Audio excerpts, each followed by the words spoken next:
kai kaga mutumin nan ya saki waka wallahi ko bacci ban na iya sai na ji waka dawa wallahi dawa maras bana kai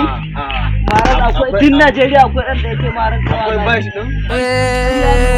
aure nake so kuma ba hali ina masoya na ne wa zai taimaka yayi min aure. Salamu alaikum. Alquran ya saki sabuwa. Waye kuturin uban nan wai hira mawaka kuke yi? Waye ka aikin banza aikin ofi ni an aike ni ma ɗiban ruwa amma ina ba ku labarin wannan mawakin wallahi. To waye ai kab Najeriya in dai mawaki ne na soyayya na aure ka ji waka ta fita ta doku ai Adam AS Adam ASM kuma a Najeriya aure nake so kuma ba hali duk duniya inda ka wahe kai ƙarya ne yo Allah na hai bashi ne magana malam kai ana magana maka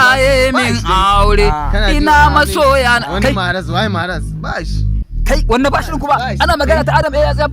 kai bashi Allah tsina uwar bashi uwar bashi uban mele ba la ilaha illallah kai ka san yadda zamu da matsala fa wallahi mu lallaba a kai shi asibiti ba wanda ya gani mu kai shi asibiti tun muna mu biyu da kai akai abin nan asibiti gaskiya daga zaran musu daga musu ba da musu ba fa abun so bane fa alquran musu ba abun so bane sannu yanzu ya za a yi kai shi asibiti amma sama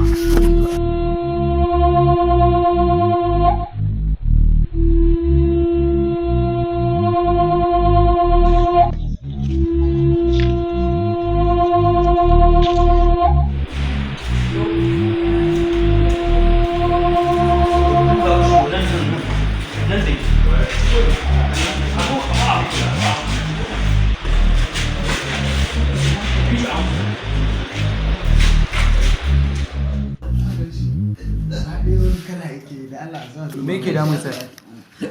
kai buga me ke damun sa wannan kai a wannan sai da kira babban likita bari kira shi yanzu kuwa. Assalamu alaikum. Hello to ka karaso wannan emergency ne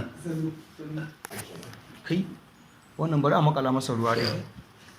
bari in sa masa ruwa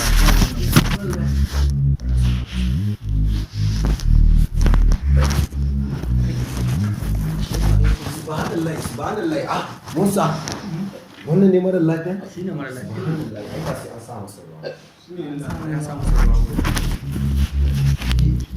Najeriya wallahi da dutse aka maka shine yake wannan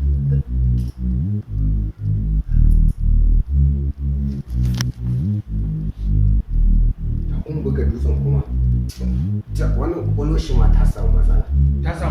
kwakwalwar shi ta samu matsala ko dakta ka a gare ni wallahi fada yanzu dole sai an ɗauke shi daga asibitin nan an koma da shi babban asibitin ai na ɗauka ka san ni ba na duba matsalar kwakwalwa a nan gaskiya ya kamata a kai babban asibitin yanzu a ɗauko keke sai a ɗora shi a tafi da shi Shikenan ba matsala.